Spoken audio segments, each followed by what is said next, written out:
आज है 7 मार्च 2031। प्रातः मुरली ओम शांति। बाप दादा मधुबन से बोले, मीठे बच्चे, विजय रतन बनने के लिए जीते जी मर कर देही अभिमानी बन बाप के गले का हार बनने का पुरुषार्थ करो। प्रश्न है, स्वदर्शन चक्र का राज स्पष्ट होते हुए भी बच्चों में धारणा नंबरवार होती है, क्यों? उत्तर बाबा देते, क्योंकि यह ड्रामा बहुत कायदे अनुसार बना हुआ है।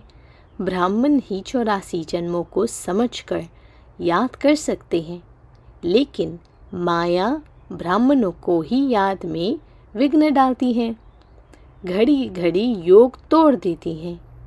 देखो, बाबा रास की बात बता रहे हैं कि जो 84 जन्म पूरे लिए हैं उन्हें ड्रामा का राज वो समझकर याद करेंगे।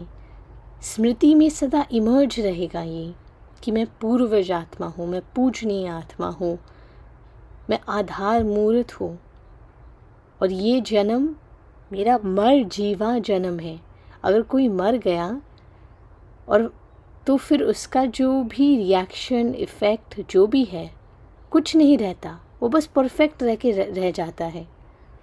कोई अगर मर गया है, ये मेरा मर जीवा जन्म है, तो मेरा देह से कोई नाता नहीं, कोई लेबल से कोई इफ़ेक्ट नहीं आ सकता, क्योंकि अब ये नया जीवन बाबा के नाम है। तो इस नए जीवन का कोई नाम नहीं है, ये केवल परमात्मा को समर्पित है। तो मुझे कुछ कोई कह नहीं सकता। वो कह कौन रहा है? देह के लिए, लेकिन देह तो रहा नहीं, क्योंकि ये मर जीवा जन्म है। इसलिए बाबा कहते हैं, अगर एक समान धारणा हो जाए, सब सहज पास हो जाए, तो लाखों की माला बन जाए। इसलिए राजधानी स्थापन होने के कारण नंबरवार धारणा होती है। गीत बजा है, मरना तेरी गली में। ओम शांति। बच्चों ने गीत सुना, यह है मर जीवा बनने का जन्म। यह है मर जीवा बनने का जन्म। मनुष्य जब शरीर छोड़ते हैं तो दुनिया मिट जाती है, आत्मा अलग हो जाती है ना, तो न मम्मा न चाचा मामा चाचा कुछ भी नहीं रहते। कहा जाता है यह मर गया, अर्थात आत्मा जाकर परमात्मा से मिली। वास्तव में कोई जाते नहीं है, परंतु मनुष्य समझते हैं आत्मा वापस गई या ज्योति ज्योत में समाई। अब आप को बाप बैठ समझाते हैं। यह तो बच्चे जानते हैं, आत्मा का पुनर्जन्म लेना ही होता है। पुनर्जन्म को ही जन्म मरण कहा जाता है। पिछाड़ी में जो आत्माएं आती हैं, हो सकता है एक जन्म लेना पड़े, बस वह थोड़े फिर वापस चली जाएगी, बस वह छोड़े फिर वापस चली जाएगी। पुनर्जन्म लेने का भी बड़ा भारी हिसाब किताब है। करोड़ों मनुष्य है, एक एक का विस्तार तो नहीं बता सकेंगे। अब तुम बच्चे कहते हो, हे बाबा, हमारी देह के जो भी संबंध है वह सब त्याग, अब हम तुम्हारे गले का हार बनने आए हैं, अर्थात जीते जी आपका होने आए हैं। पुरुषार्थ तो शरीर के साथ करना पड़ेगा, अकेली आत्मा तो पुरुषार्थ कर न सके। बाप बैठ समझाते हैं, जब रुद्र यज्ञ रचते हैं तो वहाँ शिव का चित्र बड़ा मिट्टी का बनाते हैं और उनके शालिग्राम के चित्र मिट्टी के बनाते हैं। अब वह कौन से शालिग्राम हैं जो बनाकर और फिर उनकी पूजा करते हैं? शिव को तो समझेंगे कि यह परमपिता परमात्मा है, शिव को मुख्य रखते हैं। आत्माएं तो ढेर है, तो वह भी शालिग्राम बहुत बनाते हैं। 10,000 अथवा 1 लाख भी शालिग्राम बनाते हैं। रोज बनाया और तोड़ा फिर बनाया, बड़ी मेहनत लगती है। अब वह न पुजारी न यज्ञ रचने वाले ही जानते हैं कि यह कौन है। क्या इतनी सब आत्माएं पूजनीय लायक हैं? नहीं। अच्छा, समझो भारतवासियों के 33 करोड़ शालिग्राम बनाए, वह भी हो नहीं सकता क्योंकि सभी तो बाप को मदद देते नहीं। जो परमात्मा को मदद देता है वह पूजनीय बनते हैं। जो परमात्मा को समर्पित हो जाते हैं वो परमात्मा के समान गायन योग्य हो जाते हैं। ये रास की बात है। यह बड़ी गुह्य बातें हैं समझने की। 4-5 लाख रुपया खर्च करते हैं रुद्र यज्ञ रचने में। अच्छा, अब शिव तो परमपिता परमात्मा ठीक है, बाकी शालिग्राम इतने सब कौन से बच्चे हैं जो पूजे जाते हैं? इस समय तुम बच्चे ही बाप को जानते हो और मददगार बनते हो। प्रजा भी तो मदद करती है ना। देखो बाबा कहती है बच्चे भी मददगार बनते हैं, प्रजा भी मददगार बनती है। क्वालिटी में अंतर है। शिव बाबा को जो याद करते हैं वह स्वर्ग में तो आ जाएंगे। बल ज्ञान किसको न भी दे तो भी स्वर्ग में आ जाएंगे। तो देखो बाबा क्वालिटी बता रहे। एक होते हैं जो याद करते हैं, एक होते हैं जो स्वयं समझकर याद में रहते हैं, और एक होता है जिन्होंने धारण कर अपनी योगी जीवन बनाई है और उस जीवन से और अन्य आत्माएं प्रेरणा लेकर अपने आप को समझते हैं, सत्य को समझते हैं। देखो 3 अलग अलग क्वालिटी की आत्माएं हैं।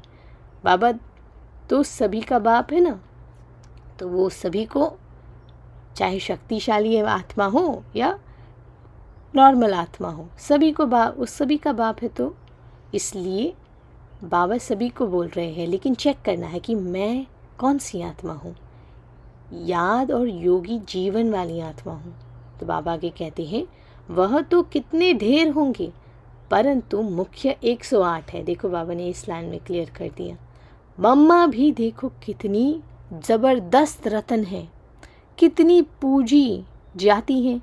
अब तुम बच्चों को देही अभिमानी ज़रूर बनना है।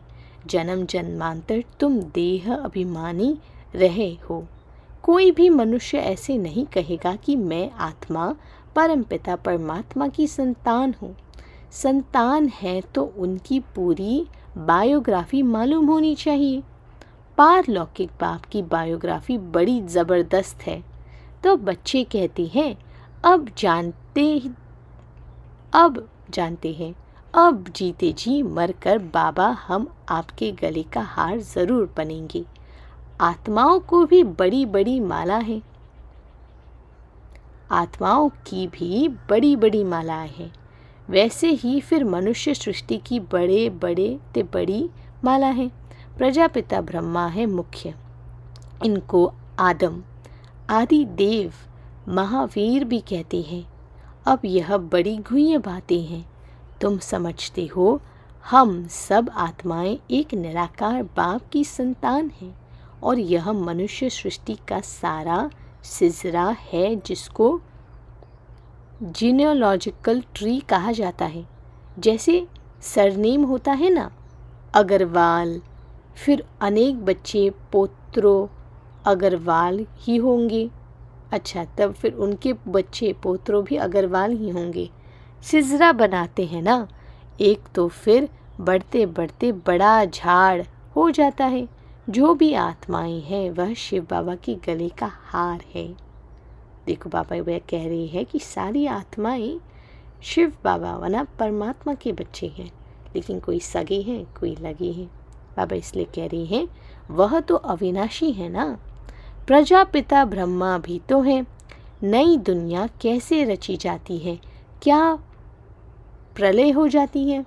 तो बाबा उत्तर दे रहे हैं नहीं, दुनिया तो कायम है। सिर्फ जब पुरानी होती है तो बाप आकर उसको नया बनाते हैं। बुद्धि में निश्चय चल रहा है, निश्चय और मजबूत हो रहा है कि मेरा बेहद का बाप आकर नई दुनिया बना रहा है। अब ये बनी कि बनी। अब तुम समझते हो हम नए थे, बाबा ने कल भी कहा था, नया दिन नई रातें। तुम्हारा बाप तुम्हें नया बना रहा है। हमारी आत्मा पवित्र नई थी, प्यारे सोना। हमारी आत्मा पवित्र न्यू माना न्यू थी, नई थी, प्यारी सोना थी। उसके फिर हम आत्माओं को जेवर भी सोना मिलता है। माना ये जो शरीर है, बाबा कहते हैं आत्मा भी प्योर, उस नई दुनिया में आत्मा भी पवित्र और शरीर भी पवित्र। आत्मा भी सोना और शरीर भी सोने जैसा। उसको काया कल्प तरु कहते हैं। यहाँ तो मनुष्य की एवरेज आयु 40-45 वर्ष रहती है, कोई कोई की करके 100 वर्ष होती है। वहाँ तो तुम्हारी आयु एवरेज 125 वर्ष से कम होती नहीं। हमारी आयु कल्प वृक्ष समान बनाते हैं, कभी अकाले मृत्यु नहीं होगी। तुम आत्माएं शिव बाबा के बच्चे हो।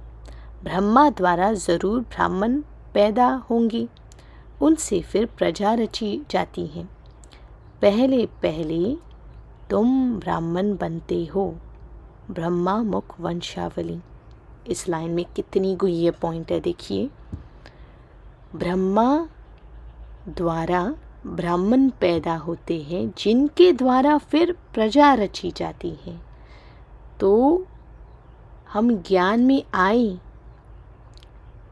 तो किसी से सुना होगा परमात्मा का परिचय, आत्मा का परिचय, तो हमारा लेवल क्या हुआ, प्रजा, क्योंकि ब्राह्मण द्वारा प्रजा रची जाती है। लेकिन जब वो आत्मा में माना मुझ आत्मा में वो बल भरता है, वो समझ भरती है, वो पवित्रता भरती है कि मुझ आत्मा का पिता है शिव बाबा, और ब्रह्मा बाबा को माँ के रूप में देखना, समझना और साथ ही अनुभव करना, फिर उससे बच्चा का दर्जा मिलता है, ब्राह्मण बनता है, वो राजा बनता है वो।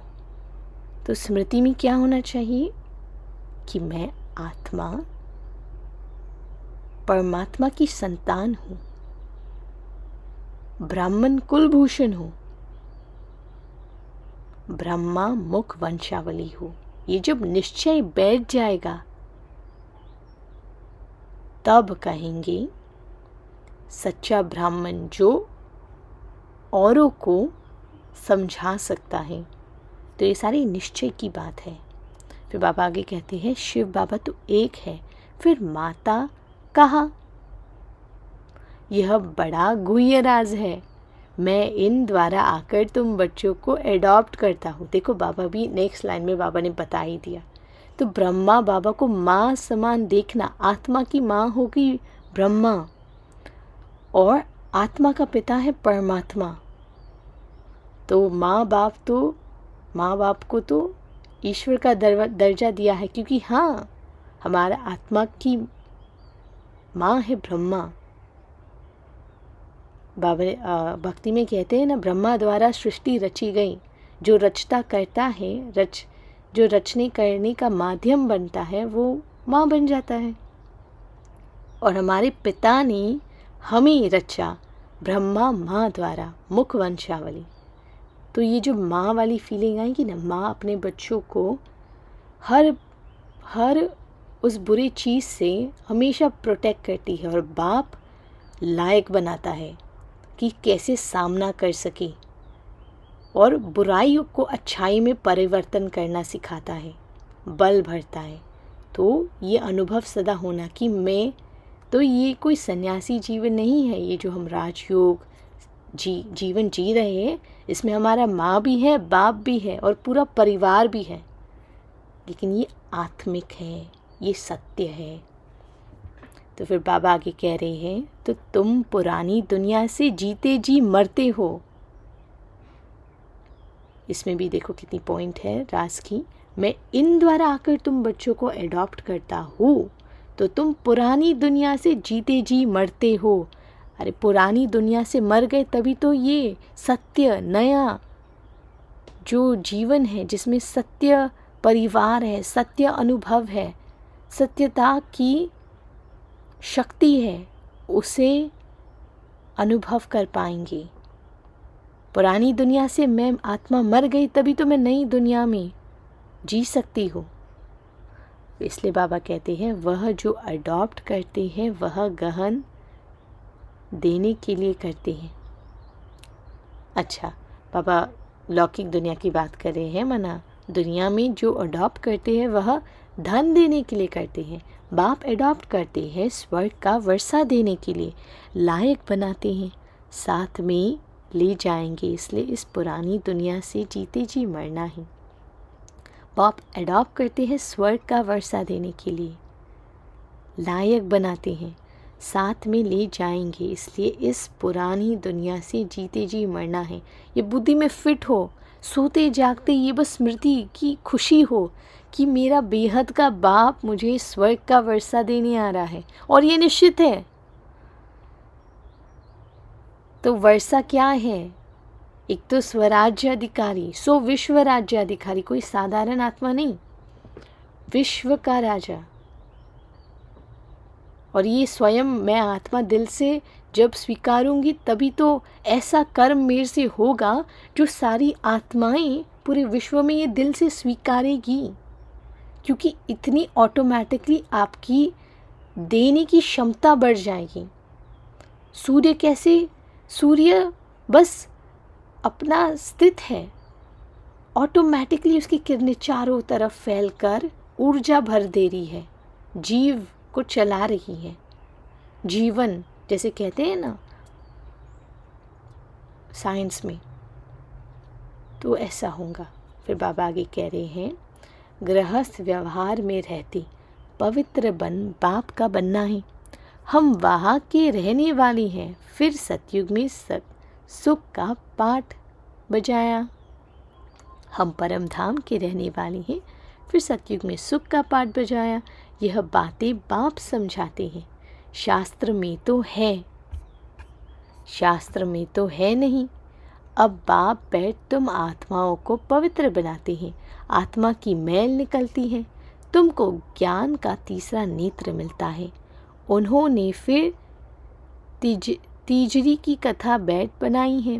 वास्तव में बात यहाँ की है, तुमको ब्रह्मांड से लेकर सारी सृष्टि के आदि मध्य अंत का सारा समाचार मिल जाता है। बाप के एक ही बार आकर समझाते हैं। बाप एक ही बार आकर समझाते हैं। सन्यासी तो पुनर्जन्म लेते रहते हैं। यह तो आया और बच्चों को पढ़ाया, बस यह तो नहीं नई बात हो जाती है ना। शास्त्र में यह बातें हैं नहीं। यह बहुत बड़े से बड़ा कॉलेज है। कायदे है, एक हफ्ता तो अच्छी रीति समझना पड़े, भट्टी में बैठना पड़े। ये जो मुरली में जो परमात्मा की जो भावना बा, जो ये मुरली के शब्द है ना, ये परमात्मा की भावना है। और ये भावना को कौन समझ सकता है?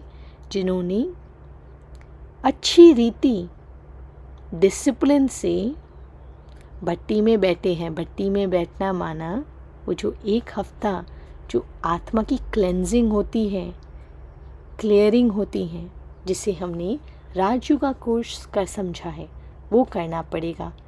तब जाके बुद्धि में पॉइंट टच होंगी गहराइयों से।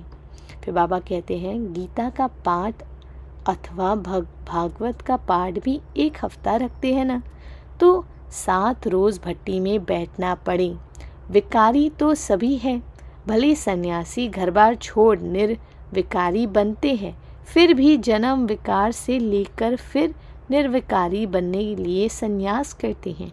कई पुनर्जन्म को भी मानते हैं, क्योंकि मिसाल देखते हैं। कोई बहुत वेद शास्त्र पढ़ते पढ़ते शरीर छोड़ते हैं, तो उन संस्कारों अनुसार फिर जन्म लेते हैं। तो छोटेपन में ही शास्त्र अध्ययन हो जाते हैं। जन्म ले अपने को अपवित्र समझ फिर पवित्र बनने के लिए संन्यास करती हैं। तुम तो एक ही बार पवित्र बन देवता बनते हो।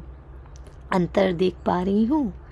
एक ही बार पवित्र बन देवता बनते हो, क्योंकि यहाँ स्वयं परमात्मा तुम आत्मा को बना रहा है। तुमको फिर संन्यास नहीं करना पड़ेगा, तो उनका संन्यास अधूरा हुआ ना। यह बातें खुद भी समझा नहीं सकते हैं, बाबा बैठ समझाते हैं। वह है उत्तम ते उत्तम बाप, इसके तुम बच्चे बने हो। यह स्कूल भी है, रोज़ाना नई नई बातें निकलती हैं। कहते हैं आज गुह्य ते गुह्य सुनाता हूँ, नहीं सुनेंगे तो धारणा कैसे होगी। अब बाप बैठ समझाते हैं, तुम मेरे बने हो तो शरीर का भान छोड़ो। मैं गाइड बन आया हूँ वापस ले जाने। तुम हो पांडव संप्रदाय, वह जिस्मानी पंडे हैं, तुम रूहानी पंडे हो। वह जिस्मानी यात्रा पर ले जाते हैं, तुम्हारी है रूहानी यात्रा। उन्होंने तो पांडवों को हथियार दे युद्ध के मैदान में दिखाया है। अभी तुम बच्चों में भी ताकत चाहिए। बहुत होते जाएंगे तो फिर ताकत भी बढ़ती जाएगी। तो बाप बैठ समझाते हैं कि मैंने तुमको गोद में लिया है इस ब्रह्मा द्वारा, इसलिए इसको मात पिता कहा जाता है। यह तो सब कहते हैं तुम मात पिता, हम बालक तेरे। अच्छा, उसको तो गॉड फादर कहा जाता है, गॉड मदर तो नहीं कहा जाता। तो मदर कैसे कहते हैं? मनुष्य फिर जगदम्बा को मदर समझ लेते हैं, परंतु नहीं, उसके भी मात पिता हैं। उसकी माता भला कौन सी है? यह बड़ी गुह्य बातें हैं। तो सभी आत्माओं की माता कौन है? ब्रह्मा माँ। गायन तो है, परंतु सिद्ध कर कौन समझाए? तुम जानते हो यह मात पिता है, पहले है माता। बरोबर तुम इस ब्रह्मा माता के पास पहले आना पड़े, इनमें प्रवेश कर तुमको एडॉप्ट करता हूँ, इसलिए यह माता पिता ठहरे। माना दोनों माता पिता ठहरे। परमात्मा कह रहा है यह बातें कोई शास्त्र में नहीं है, यह बाप बैठ समझाते हैं। क्यों शास्त्र में नहीं है? शास्त्र लिखे हैं मनुष्य ने, और स्वयं परमात्मा आकर अब बता रहा है। शास्त्रों ने परमात्मा की स्मृति याद में ये लिखा है, लेकिन आधा अधूरा है। परमात्मा स्वयं आकर बता रहा है कि मैं तुम्हें अब सत्य ज्ञान सुनाता हूँ, सत्य गीता तुम्हें पढ़ाता हूँ, कैसे तुम मुख वंशावली बनते हो। मैं ब्रह्मा मुख से तुमको रचता हूँ। कोई राजा है, कहेंगे मुख से तुमको कहता हूँ तुम मेरे हो, यह आत्मा कहती है, परंतु उनको फिर भी माता पिता नहीं कहेंगे। यह बड़ी वंडरफुल बातें हैं। तुम जानते हो हम शिव बाबा के बने हैं, तो यह देह का भान छोड़ना पड़े। अपने को आत्मा अशरीरी समझना मेहनत का काम है। इसको कहा ही जाता है राजयोग और ज्ञान। दोनों अक्षर आते हैं। मनुष्य जब मरते हैं तो उनको कहते हैं राम राम कहो, या गुरु लोग अपना नाम दे देते हैं। गुरु मर जाता है तो फिर अनेक उनके बच्चे को गुरु कर देते हैं। यहाँ तो बाप आएंगे तो सभी को जाना है। यह मृत्यु लोक का अंतिम जन्म है। बाबा हमको अमर लोक में ले जाते हैं, वाया मुक्ति धाम जाना है। यह भी समझाया जाता है जब विनाश होता है तो यह कलयुग का पूर नीचे चला जाता है, सतयुग ऊपर आ जाता है। बाकी कोई समुद्र के अंदर नहीं चले जाते हैं। यहाँ तुम बच्चे सागर के पास आते हो रिफ्रेश होने। यहाँ तुम सम्मुख ज्ञान डांस देखते हो। दिखाते हैं गोप गोपिया ने कृष्ण को डांस कराई। यह बात इस समय की है। चात्रक बच्चों के सामने बाप की मुरली चलती है। बच्चों को भी सिखाना पड़े, फिर जो जितना सीखे समझाना है। बेहद के बाप से स्वर्ग का वर्षा लो।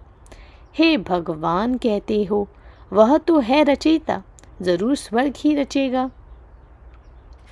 वो है रचयिता तो ज़रूर स्वर्ग ही रचेंगे।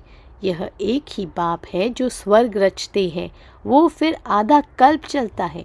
बाबा तुम्हें कितने राज समझाते हैं, बच्चों को मेहनत कर धारणा करनी है।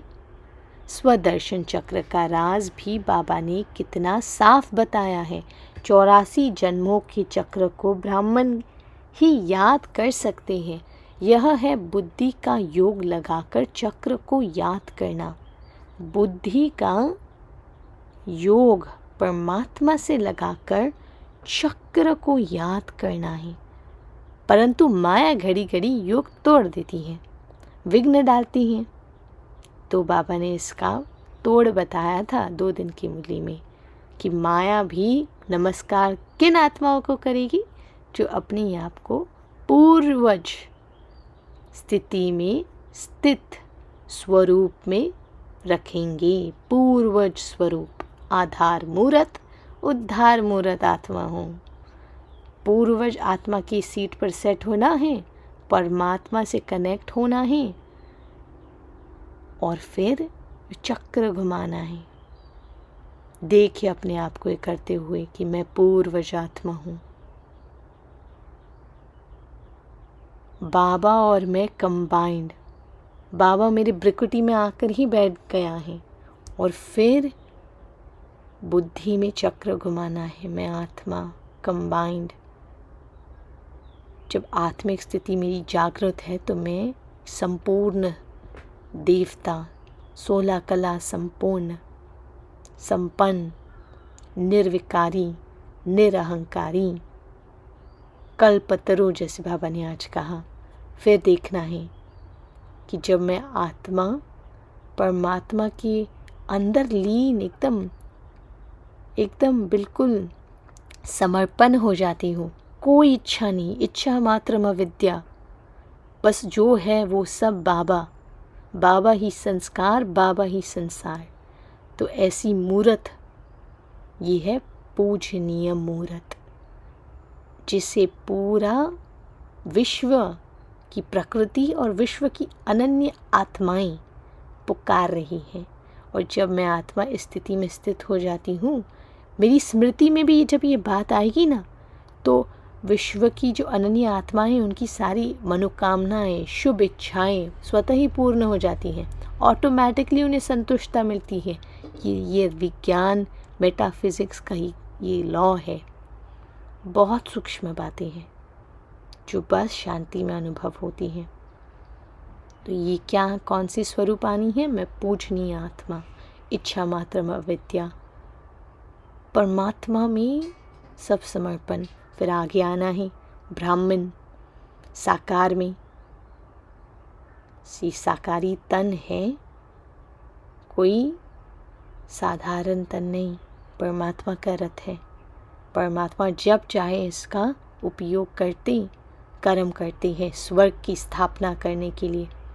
मैं आत्मा नई पवित्र दुनिया में जीती हूँ। सब संबंध एक परमात्मा से, ब्रह्मा, माँ और परम पिता, ये माँ बाप से जो संसार बना है ब्राह्मणों का, ये मेरा परिवार है। और पूरा विश्व भी मेरा परिवार है, क्योंकि सब शिव बाबा के बच्चे हैं। तो क्या स्मृति रखनी है? मैं ब्राह्मण आत्मा, जिसका मर जीवा जन्म है। पुरानी दुनिया से कोई नाता नहीं, कोई रिश्ता नहीं। नई दुनिया में मैं जीती हूँ और फिर अपने आप को फरिश्ता रूप में लाना है। ये सारे स्वरूप कनेक्टेड है, एक के बाद एक लगातार ही चलता जाएगा। फरिश्ता लाइट रहता है, जहाँ भी जाता है सभी को सहयोग ऑटोमेटिक देता है। इसलिए बोलते हैं कि आप फरिश्ते जैसे हमारे जीवन में आकर हमारे जीवन को आपने रोशन कर दिया। और फरिश्ता को कहाँ लगाव झुकाव नहीं होता, वो एक परमात्मा से ही सारा, परमात्मा ही संसार, परमात्मा ही संस्कार। तो ये 5 स्वरूपों का जो स्वदर्शन है, ये पहले अपने आप को पूर्व स्थिति में स्थित करके करना है। फिर बाबा आगे कहते हैं, स्वदर्शन चक्र का राज भी बाबा ने कितना साफ बताया है। 84 जन्मों के चक्र को ब्राह्मण ही याद कर सकते हैं। यह है बुद्धि का योग लगाकर चक्र को याद करना, परंतु माया घड़ी घड़ी योग तोड़ देती है। सहज हो तो फिर सब पास कर ले, लाखों की माला बन जाए। यह तो ड्रामा ही कायदे अनुसार है। मुख्य है 8, उनमें फ़र्क नहीं पड़ सकता। मुख्य है 8, उनमें फ़र्क नहीं पड़ सकता। त्रेता के अंत में जितने प्रिंस प्रिंसेस है सभी मिलकर ज़रूर यहाँ ही पढ़ते होंगे। प्रजा भी पढ़ती होगी। यहाँ की किंगडम स्थापन होती है। बाप ही किंगडम स्थापन करते हैं और कोई प्रिसेप्टर किंगडम नहीं स्थापन करते। यही बड़ा वंडरफुल राज है। सतयुग में लक्ष्मी नारायण का राज्य कहाँ से आया? कलयुग में तो रजाई है नहीं, अनेक धर्म है। भारतवासी कंगाल है। कलयुग की रात पूरी हो, दिन शुरू हुआ और बादशाही चली। यह क्या हुआ? अल्लाह अव्वल दिन का खेल दिखाते हैं ना। तो कारून के खजाने निकल आते हैं। तुम सेकंड में दिव्य दृष्टि से वैकुंठ देख आते हो। अच्छा, माता पिता बाप दादा बच्चे सारी फैमिली इकट्ठी बैठी है।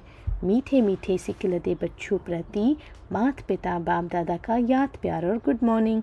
रूहानी बाप की रूहानी बच्चों को नमस्ते। धारणा के लिए मुख्य सार, बाप समान सभी को रिफ्रेश करने की सेवा करनी है। चात्रक बन ज्ञान डांस करनी और करानी है। इस शरीर का भान छोड़ पुरानी दुनिया में जीते जी मरना है। अशरीरी रहने का अभ्यास करना है। स्वयं को स्वर्ग के वर्षे का लायक भी बनाना है। वरदान, होली के अर्थ स्वरूप में स्थित हो सच्ची होली मनाने वाली होलीएस्ट, हाईएस्ट और होलीएस्ट भव। होली अर्थात जो कुछ हुआ वह हो गया, हो लिया, जो सीन हुई हो ली अर्थात बीत गई। बीती को बीती करने के लिए सदा ड्रामा की ढाल को यूज़ करो। होली का रंग पक्का तभी लगता है जब हर वक्त याद रहता है कि होली, जो बीता हो गया। वह कभी ड्रामा की कोई भी सीन देखते क्यों, क्या, कैसे इन प्रश्नों में उलझते नहीं हैं। सदा ज्ञान मंथन कर अपनी होलीएस्ट और हाईएस्ट स्टेज बना लेते हैं। स्लोगन है, सबसे बड़े धनवान वह है जिनके पास पवित्रता का सर्वश्रेष्ठ खजाना है। ओम शांति।